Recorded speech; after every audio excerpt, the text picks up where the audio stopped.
Deep Work by Newport. This summary is brought to you by Hook My Book.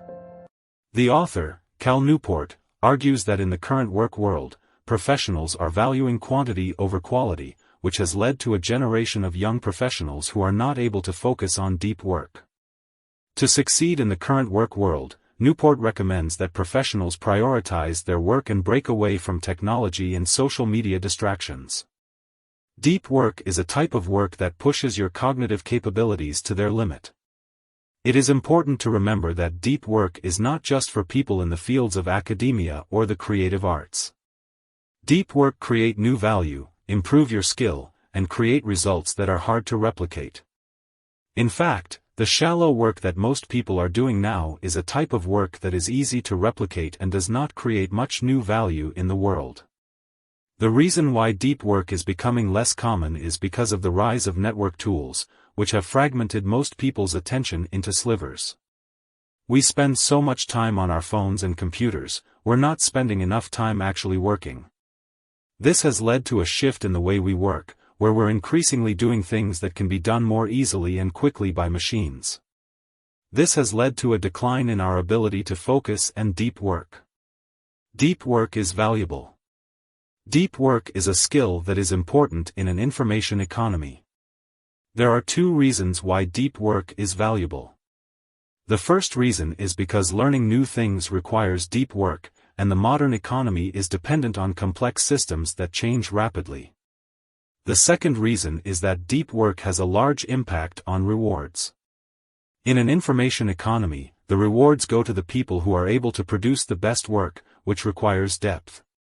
The deep work hypothesis is the idea that the ability to perform deep work is becoming increasingly rare and at the same time becoming more valuable. As a consequence, the few who cultivate this skill and make it their core working life will thrive. This book has two goals: convincing you that the deep work hypothesis is true and teaching you how to take advantage of this reality by training your brain and transforming your work habits to place deep work at the core of your professional life. Business world is against deep work. To become successful in the new economy, you need to be able to quickly master hard things, and then produce at an elite level. If you can't do either of these things, you won't be able to succeed. However, if you haven't mastered deep work, you will struggle to learn hard things or produce at an elite level. If you haven't mastered deep work, you won't be able to focus and learn effectively, which will lead to a lack of productivity and success. Let your mind become a lens, thanks to the converging rays of attention. Let your soul be all intent on whatever it is that is established in your mind as a dominant, wholly absorbing idea. Deep work helps you quickly learn hard things by concentrating on a specific topic and receiving feedback so you can correct your approach. Focus and concentration is important when trying to improve skills because it helps build up the myelin sheath around the neurons in the brain. This helps to make the skill easier to learn and remember. To be great at something, you need to be well myelinated.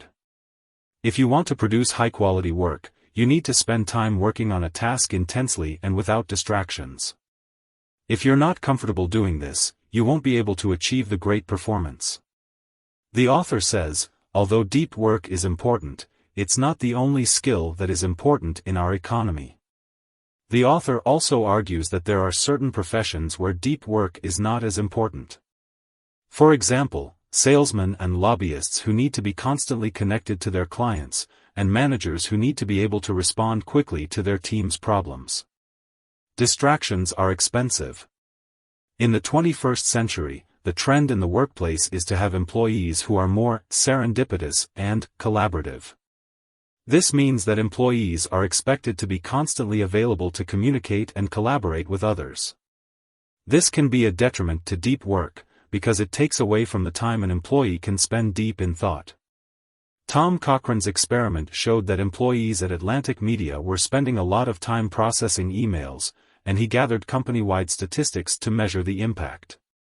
He found that the company was spending $1 million a year on this free and frictionless method of communication, with every message taking up 95 cents of the company's labor costs.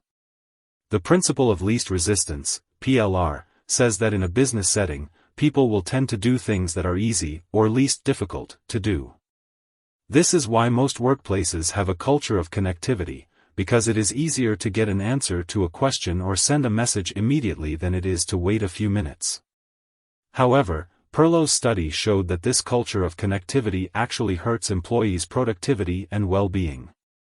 The author explains how technology has led to a decline in the amount of time people spend working on deep projects. The social media culture of today rewards shallow, frequent content over deep, quality work. There is a paradox in our society where it is easier to do shallow work instead of deep work. This is because it is hard to set goals and work on something for a long period of time. There are also other factors such as the beliefs that if something is related to the internet, it is automatically good. This is a trend that is continuing to happen and businesses are losing out because of it. However, as an individual, you have an advantage because deep work is becoming more valuable. In knowledge work, it can be difficult to define what a worker does and how it differs from another, and this can make work feel bland. Additionally, many people who work in knowledge work try to do too much and end up being shallow, while others try to avoid doing anything and end up being suspicious. However, deep work is not only economically lucrative, but also can provide satisfaction. Gallagher's theory is that our subjective experience is based on what we focus on. Our worldview is based on what we pay attention to. If we focus on a cancer diagnosis, we in our life become unhappy and dark, but if we focus instead on an evening martini, we in our life become more pleasant even though the circumstances in both scenarios are the same. This theory can help us understand why it is important to spend time deep in work, where focus is not easily swayed by distractions. Csikszentmihalyi's research suggests that deep work and flow are linked. When you are in a flow state, you are happy and productive. He suggests that jobs should be redesigned to be more like flow activities, but that individuals need to learn how to find flow opportunities on their own. In an ideal world, people would have access to something called the eudaimonia machine, or a work environment that helps them extract the most value from their brains. Unfortunately, we live in a world where people are often distracted by superficial things, and deep work is difficult to do because of the urge to turn your attention to something more superficial. The strategies that follow are designed to help you simulate the effects of the eudaimonia machine in your otherwise distracted professional life. The author discusses the importance of deep work, and different philosophies people have for integrating it into their professional lives. One philosophy is to try to eliminate all other types of work, while another is to work for the same hours every weekday morning and allow for standard distractions. It's important to find a philosophy that fits your specific circumstances, as a mismatch can derail your deep work habit before it has a chance to solidify. Deep work needs discipline.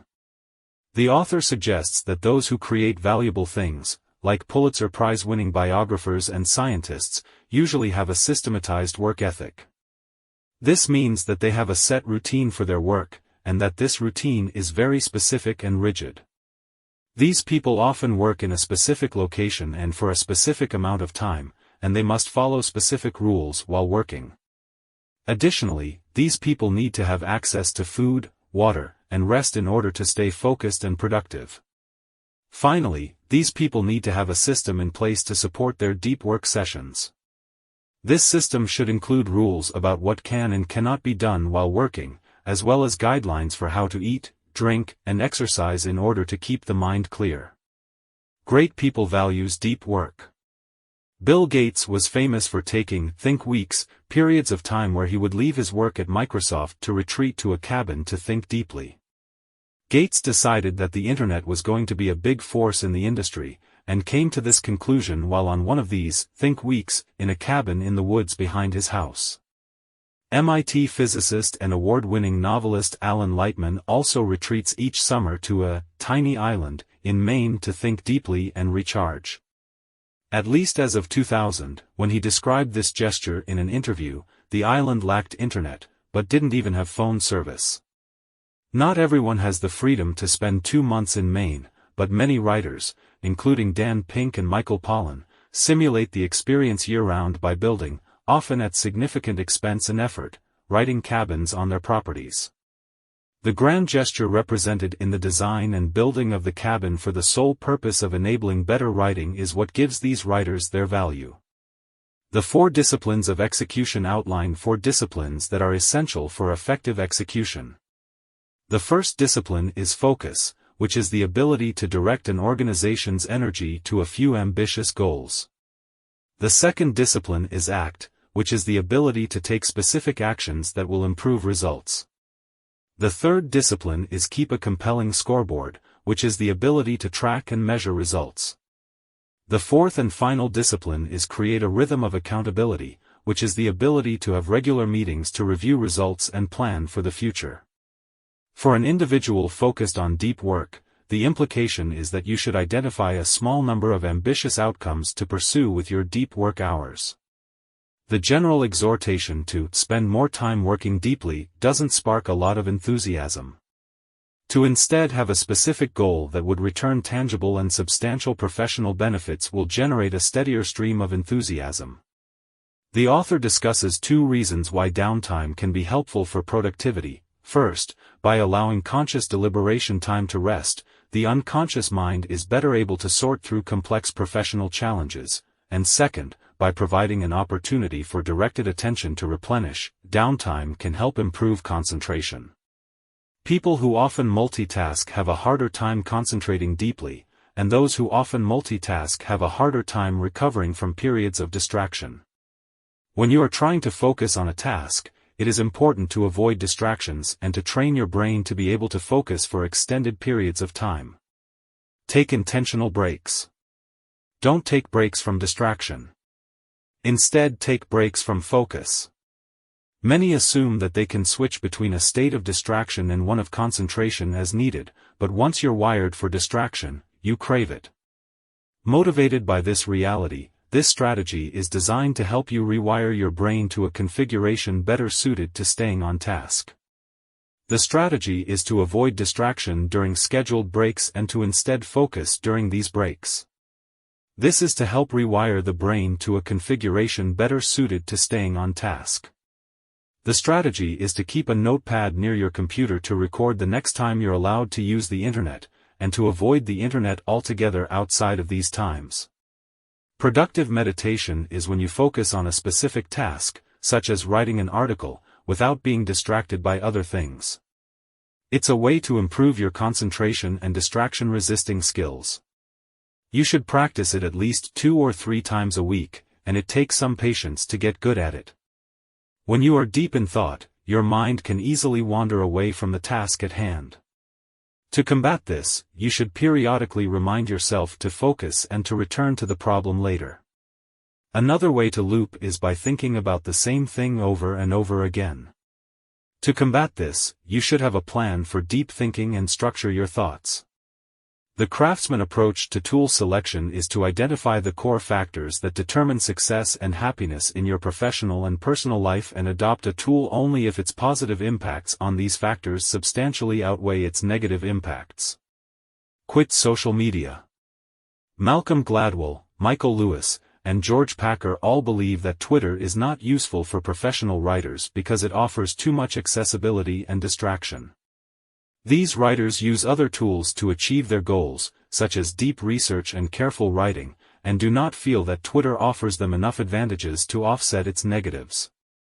It can be said that most people use social media platforms like Facebook to stay in touch with friends. However, Facebook does not offer any significant benefits to the 2 key activities supporting a person's social life. Therefore, it would be suggested that this person drops Facebook from their social media platform. The deep life is a life that requires hard work and drastic changes to your habits. For many people, it is a comfort in the artificial busyness of rapid email messaging and social media posturing.